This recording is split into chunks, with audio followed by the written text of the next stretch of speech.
Hello, everyone. Welcome to New Gen Politics.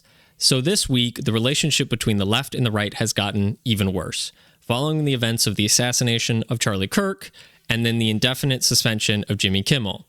Those two events are not seen the same on the left or the right in terms of how bad they are. The right thinks that Charlie Kirk's assassination publicly in front of his wife and kids and the entire nation is far worse than Jimmy Kimmel being suspended for blatantly lying about those events. The left sees it as the complete opposite. Now, one of those is obviously worse. Somebody being murdered for the freedom of speech is far worse than somebody being fired for it. But it's not just the actions that took place, it's the reactions to those that are causing this division, because people on the left immediately started cheering that Charlie Kirk was assassinated. They said they killed a fascist, they said they killed a Nazi. Charlie Kirk was incredibly moderate. He was one of the most moderate conservatives you had. And he actually tried to engage in civil discourse in the right way. He went to campuses, he went on podcasts, he would debate people, he would talk to people. He actually wanted to have a relationship with the other side, push his ideas, but do so in a way that, people had to accept them through dialogue versus violence. But then the left immediately is cheering for violence against that man, the man who is moderate and composed. And so the people on the right are terrified because the most moderate person in the room was just killed for his beliefs. Everybody further right than him, they think is even worse. If you think Charlie Kirk is a fascist and a Nazi, what are you going to think about everybody further right than him, which is most people on the right? So the right is freaking out. They're finally starting to push back and say, this has gotten to a point where the left just wants to genocide us. Essentially, that's how the right feels. And the left then is in panic mode because they've always had supremacy over the culture. They've always been in charge and dominated it. And so now they got to play defensive. So now when Jimmy Kimmel comes out on his show and says that this individual, Tyler Robinson, the alleged killer of Charlie Kirk, was a MAGA person and the Trump administration is covering up for him, well, that's just a blatant lie. By every account we have, this guy was a far leftist who committed this action because he saw Charlie Kirk as a fascist.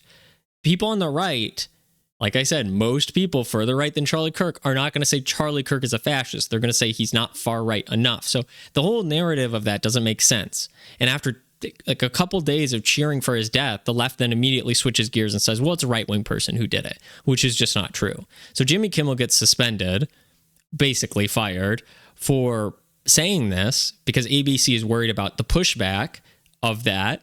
And from not only the people, but from the Trump administration, who do not want to see an accelerated, increase in violence and, a total breakdown of political discourse. Like I said, when you have the guy who his whole thing is having civil discourse gets killed for trying to extend that olive branch, that's a bad sign. And so the Trump administration doesn't want that, but they're also sick of left-wing violence, which the left says isn't real, but clearly is real. So the relationship between the left and the right is breaking down more and more because they're seeing how the other side is reacting to these things and they don't like it. And I don't know exactly where we're going to go from here, but probably nowhere good, because it seems that there is not going to be a way to bridge this gap, because when the people try to do that, they get killed for it, like Charlie Kirk. And so the left is now playing defensive. They're saying things like, well, I thought you guys valued freedom of speech. And the right is saying, we don't care anymore.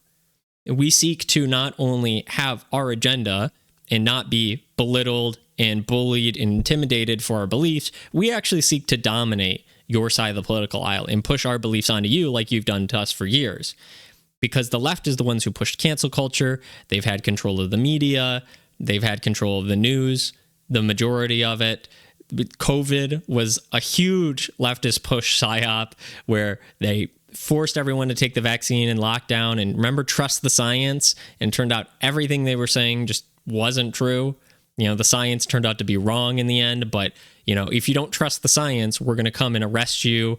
We're going to, cancel you. We're going to get you fired from your job, politically ostracized. Well, the right's now going to do the same thing to the left. And the left they're in panic mode because they've never been on the back foot. They've always dominated the culture. And so they're saying these things like, well, I thought you I thought you wanted to have civil discourse in this country. What about freedom of speech? What about Jimmy Kimmel's freedom of speech? And the right is saying we don't care anymore.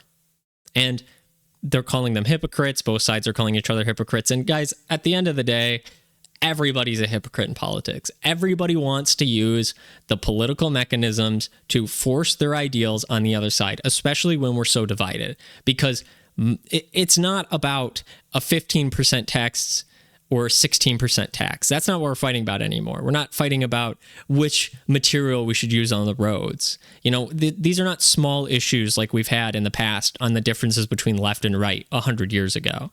These are massive, fundamental, moral, theological questions. Like, can we murder a third of Gen Z through abortion? Or is that wrong? You know, what does it mean to actually be happy, to have a successful life? What does it mean to be responsible, to be a citizen?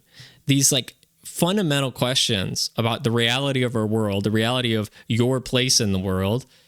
Are you allowed to do whatever you want just because it feels good or not? Are things objective or are they relative? You cannot bridge that gap and have both sides coexist, because it's not possible. You can't have opposing ideals exist in the same world, because we can't even agree on what a man or a woman is. We can't agree on what's murder and what's not murder anymore. So how can you have those exist? Well, you can't. One side is going to win, one or the other, because you can't have, you know, have the country thinking something is like abortion is okay and the other side thinking it's not. That's just not, it's not possible. One side eventually will dominate the other. And the right is finally being aggressive and saying, we're going to dominate the left. We don't care about your freedom of speech. We don't care about your rights. They were talking about banning transgenders from having guns. That's already kind of like an indicator of things to come, right? Where they're saying we should take away the Second Amendment from basically leftists. People are trying to extend that even further. And you're going to have a total breakdown in this country along those lines. And like I said, everyone's a hypocrite. Everybody wants to dominate the other side because they believe that the other side is inherently evil. Like, they actually believe the other side is evil.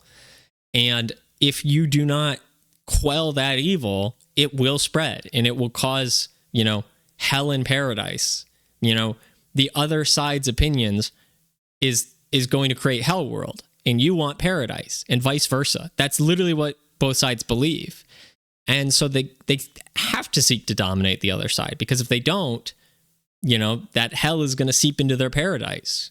You can't have totally contradictory everything in a society and have coexistence. It's just not possible. And so the right is finally going on the attack. The left is now in panic mode because the right is no longer rolling over. And like, you see this stuff they do not only with the politics, right, where they say, well, I thought you guys were the party of free speech and you were the party of the Second Amendment. They're trying to use the religion too. Well, Jesus said you should roll over and be a doormat, turn the other cheek, even though that's not what that means. But they try to quote scripture to the right. They try to say, you know, God wouldn't want you doing this or that, the God they don't believe in. And so you're seeing the left do that in panic mode. And the right says, I don't care anymore. You know, I'm sick of trying to appease you people. I'm sick of trying to create an even playing field, because you seek to dominate us. When we play by the rules, we set up the rules and we play by the rules, you cheat. And then when we start cheating, you complain that we're not playing by the rules. No one's playing by the rules anymore. The level of political shenaniganry was never foreseen by the founding fathers. It was never meant to be to this point. Even I can acknowledge a lot of the things Trump is doing, he's just doing like in the most shenanigans way possible, finding some obscure law to kind of abuse and use. And I'm not saying that's entirely a bad thing, because what else are you supposed to do when you're governing? Is all sides seek to consolidate power, all sides seek to push their agenda, and it's just gotten to a point where no one's playing the game by the rules. They're always trying to find exceptions to cheat, both sides.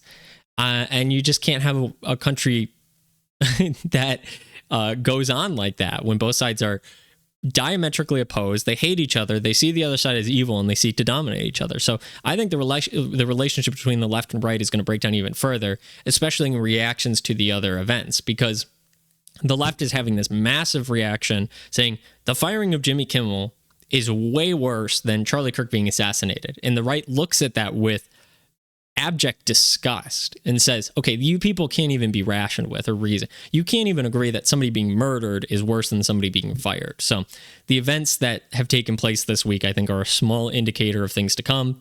I hope there's no political violence, but even just in terms of how we interact with one another, you might start seeing more separation, like just more policies about being able to not hire people based on their political affiliations. That may come to fruition.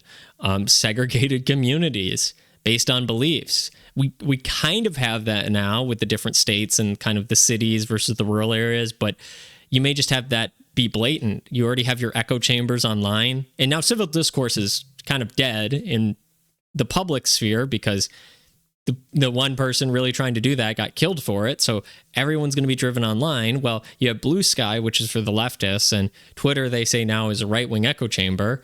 And that's not entirely true. But within that sphere, you have, you see the content you want to see that you like. So you do kind of form your own echo chamber. You have that sort of kind of breaking down. You have these echo chambers forming, Truth Social as well. That's more for kind of Trump's wing of the right wing. But it's just going to make things even worse because you have no discourse. People see the reaction to events by the other side and they're just disgusted by it. And they just say, we're not playing the game anymore. We can't coexist with you people. And as soon as you say we can't even coexist, it's kind of already over for the unity of the country. And what shape that looks like as it breaks down, I don't really know. America is such a big country. It's very diverse. I'm not meaning just racially, but also, culturally.